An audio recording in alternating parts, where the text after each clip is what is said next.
3 ouvriers ont donc été blessés ce matin sur le chantier de végétalisation de la nouvelle sphère de stockage de gaz au dépôt de Faréouté.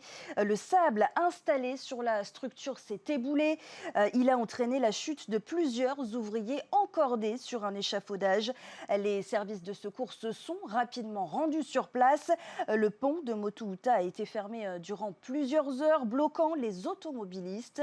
Les employés des entreprises voisines ont été confinés. On revient sur cette matinée sous tension avec Thomas Chabrol et Esther Cuneo. 750 mètres cubes de sable se sont décrochés de cette sphère en cours de chantier sur le terminal de gaz de Tahiti. Cette cuve géante est dédiée au stockage de gaz. Ce matin, aux alentours de 10 h, et pour une raison qui n'est pas encore déterminée, le sable en cours d'installation sur le dôme est tombé sur des ouvriers, tous dotés d'équipements de sécurité. On a 3 victimes, 2 urgences relatives qui s'en sortent bien, une 3e victime qui doit avoir des examens complémentaires mais qui est blessée au niveau du dos, donc ça peut être sérieux. Un décompte des ouvriers présents sur le chantier et sur cet échafaudage est rapidement établi.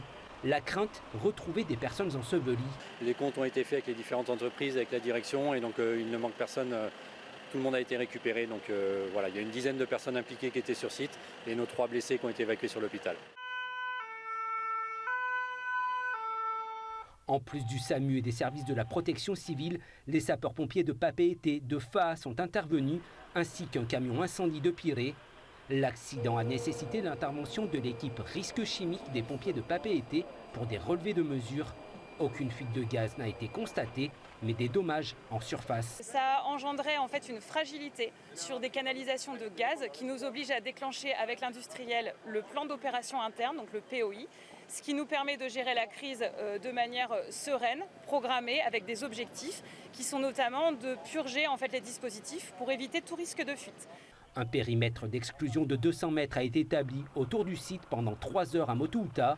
Les sociétés d'hydrocarbures situées sur la zone ont appliqué leurs procédures internes de mise en sécurité. 35 employés se sont placés en confinement préventif.